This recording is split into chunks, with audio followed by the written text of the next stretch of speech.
Assalamualaikum warahmatullahi wabarakatuh. Hari ini kami daripada kumpulan 4 akan membentangkan mengenai tajuk School as the Streaming Process, the meaning of streaming, advantages and disadvantages of streaming. Kumpulan kami terdiri daripada 3 orang, iaitu saya, Afrina Mardiah binti Abdul Manan, yang kedua Nur Aisyah binti Muhammad Abdul Fattah dan yang ketiga Hagalia Sri, anak perempuan Matia Rasul. Dalam pembentangan ini, kami akan fokuskan kepada beberapa aspek.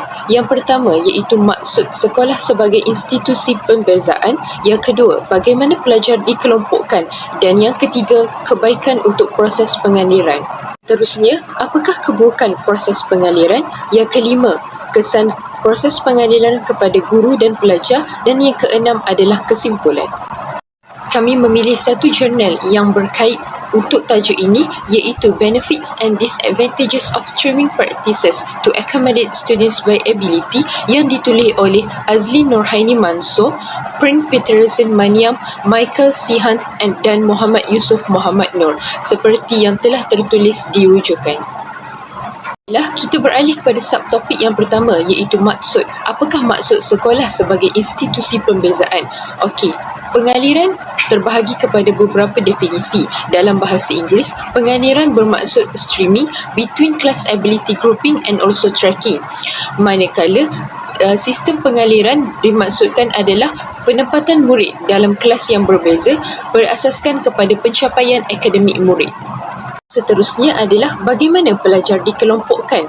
Okey, terdapat 3 cara untuk bagaimana pelajar dikelompokkan. Yang pertama adalah kelompok kelebihan sejenis, iaitu homogeneous ability grouping, yang terbahagi kepada 2, iaitu stream dan also jurusan, iaitu tracking. Yang kedua adalah kelompok kebolehan aneka jenis, iaitu heterogeneous ability grouping. Dan yang ketiga pula adalah kelompok kebolehan dalam bilik darjah, iaitu set. Menurut Davidson pada tahun 2009, homogeneous ability grouping bermaksud menempatkan pelajar di dalam bilik darjah berdasarkan tahap keupayaan akademik semasa mereka dalam mata pelajaran tertentu. Manakala heterogeneous ability grouping pula adalah amalan mengajar kanak-kanak yang berbeza umur dan tahap kebolehan bersama-sama dalam satu bilik darjah yang sama tanpa membahagikan mereka atau kurikulum ke dalam langkah-langkah yang dilabelkan dengan sebutan grade seperti grade A, grade B dan juga grade C. Cara tersebut merupakan cara majoriti yang digunakan dalam streaming proses di Malaysia. Seterusnya, saya akan paskan kepada presenter yang kedua, iaitu Aisyah. Silakan. Terima kasih saudari Afrina. Jadi saya akan teruskan dengan kebaikan serta keburukan proses pengaliran di sekolah. Okey, jom kita tengok apakah kebaikan proses pengaliran di sekolah. Pertama sekali, murid searas dikumpulkan dalam sekelas dan memudahkan sistem pembelajaran. Jadi, apakah yang dimaksudkan dengan murid searas dikumpulkan dalam sekelas? Bermaksud, murid yang mempunyai murid dalam kelompok yang tahap pembelajaran yang sama akan dikumpulkan dalam satu kelas yang sama, ataupun murid yang mengambil jurusan yang sama akan ditempatkan dalam satu kelas yang sama. Hal ini dapat memudahkan pembelajaran yang akan disampaikan nanti. Okey, setiap pelajar mempunyai kemampuan, kebolehan serta ketangkasan pelajar yang tersendiri dalam pembelajaran. Jadi terdapat perbezaan dalam aspek-aspek tertentu pada diri pelajar seperti pencapaian pelajar dalam peperiksaan, kebolehan berinteraksi dan juga kemampuan setiap pelajar untuk menerima maklumat pembelajaran yang disampaikan. Oleh itu, setiap pelajar mempunyai minat yang tersendiri dan kebolehan yang tersendiri. Dengan adanya streaming proses ataupun sistem pengaliran di sekolah, pelajar boleh ditempatkan mengikut pencapaian mereka dan juga minat pelajar tersebut. Oleh demikian, perkara ini dapat memudahkan setiap pendidik ataupun guru menyediakan bahan bantu mengajar mengikut tahap penguasaan pelajar itu sendiri.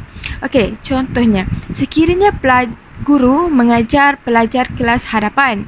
Jadi guru boleh memfokuskan objektif pembelajaran yang lebih holistik, mendalam serta terperinci.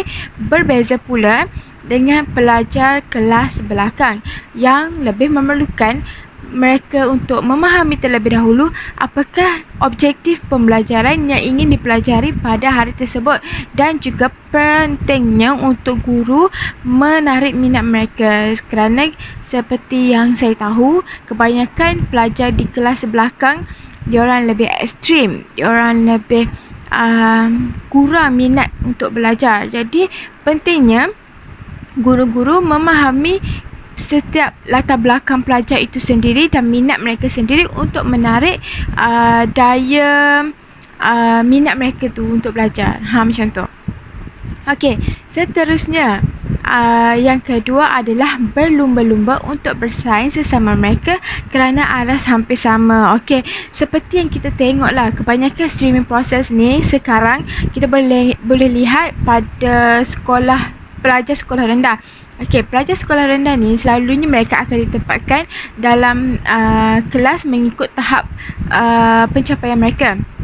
Jadi selalunya pelajar kelas pertama adalah pelajar yang bijak-bijak, yang mudah menerima apa informasi yang disampaikan dan juga mempunyai pencapaian yang sangat baik dalam peperiksaan.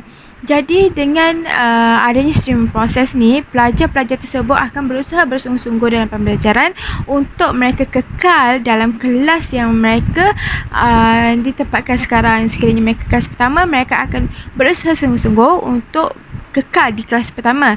Dan juga pelajar yang mungkin kelas yang tengah ataupun belakang, mereka juga akan berusaha untuk cuba tempatkan diri mereka di kelas yang lebih hadapan. Okey.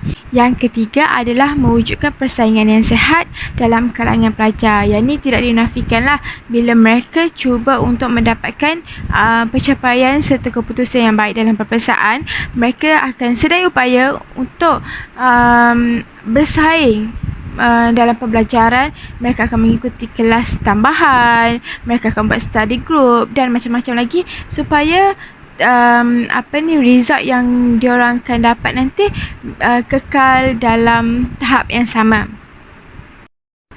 Baiklah, seterusnya saya akan teruskan dengan keburukan proses pengaliran. Okey.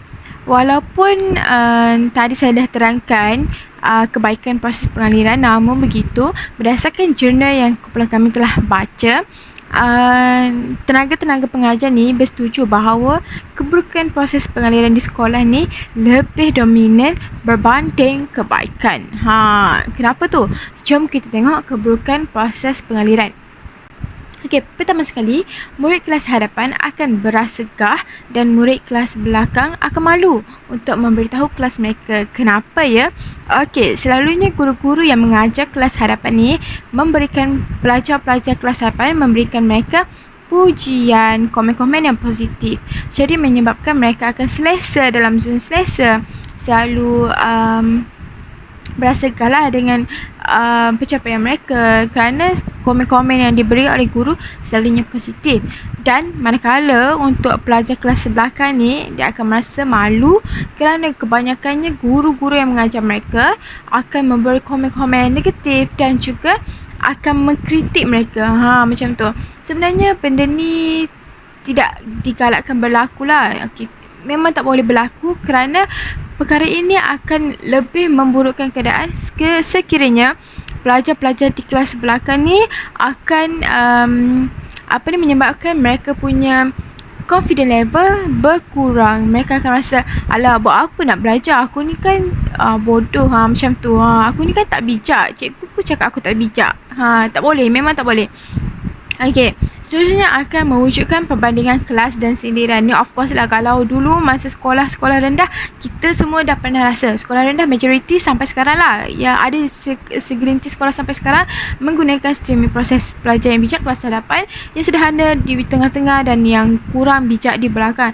Okey, sudah tentu perbandingan kelas dan sindiran akan berlaku. Sebagai contohnya, okey, si ini cakap, oh dia murid kelas belakang, patutlah macam nak kata, oh patutlah perangai macam tu, atau patutlah bodoh, macam tu lah. No.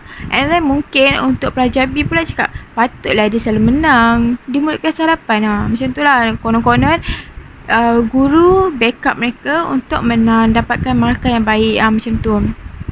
So benda ni akan menyebabkan pergaduhan dan juga salah faham antara pelajar itu sendiri. Seterusnya, pergaulan yang terhad antara pelajar. Ni macam tadilah, murid kelas depan hanya berkawan dengan kawan-kawan taraf mereka saja dan jarang untuk bergaul rapat dengan murid kelas belakang. Okeylah, sebab mereka rasa ada curang yang memisahkan mereka berdasarkan tahap pencapaian mereka dalam pendidikan. Tahap IQ mereka tu berbeza-beza, rasa macam tu. So tidaklah digalakkan. Itu saja daripada saya. Seterusnya saya akan serahkan kepada Hagalia Sri. Terima kasih. Sekarang saya akan membentangkan tentang kesan proses pengaliran kepada pelajar dan guru. Andaian streaming. Kebolehan boleh diukur dan tidak berubah-ubah, senang diajar, senang dinilai, berfaedah kepada semua murid dan tidak akan berlakunya salah penempatan iaitu misplacement. Next, kesan pengaliran kepada pelajar. Yang pertama sekali, wujudnya struktur persahabatan dan budaya informal pelajar yang mengarah kepada anti budaya sekolah. Yang kedua, wujudnya budaya anti sekolah dalam kalangan pelajar lemah. Yang ketiga, wujudnya jurang perbezaan yang luas dari segi pencapaian akademik antara pelajar aliran lemah dan aliran baik serta menjejaskan imej kendiri pelajar aliran lemah. Next, based on a journal article, there's a statement note. The streaming process labels at-risk students, polarize them and put them further into at-risk situation, and this is proven by research, in which more lower stream students agree to the statements compared to higher stream students. There are students who gave their opinion and can be said as expressed their feelings. The very first student stated that, "We know that most of the teachers feel that we don't have bright future." Another student says that, "Most of the students in my class are not interested in learning because the teachers think that we are stupid." Another student stated that, "Most teachers in my class have lower expectations of our academic achievement." So from here what we know is that most of the students from lower stream, or can be said as lower key competencies, has bad effect due to streaming because they are getting demotivated since they are undergoing this kind of situation. Next, I'm going to explain about effect of streaming to teachers. It can be said as a positive effect. The very first effect is guru boleh menyediakan bahan pengajaran mengikut kesediaan dan tahap murid. Yang kedua, guru senang mengajar kelompok yang homogeneous. Next, based on a journal article, effect to teachers. The very first one, within a stream class setting, the teacher is able to set a suitable pace for the class and maintain that pace. So from here what we know, there's a hardly any risk of leaving anyone behind. The entire class is challenged at a level got to be appropriate for the whole group. The second one is streaming allows to form a small group of students. So from here, we can know that there will be students who do not require much supervisions and need little or no individual attentions. So in either situation, the teacher is able to select an appropriate pace and move ahead with it. Therefore, teachers won't get stressed and easily can go with the flow of teaching. So, as a conclusion, can be said that streaming has both advantages and disadvantages like a flip coin. So when we flip a coin, it has two phases, both head and tail. So same goes with streaming. It has both advantages and disadvantages. Teachers should be open-minded and think that all students can learn.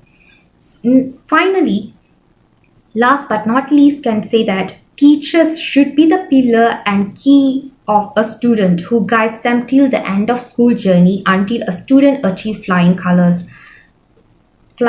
in examination. So that's all from me. Thank you.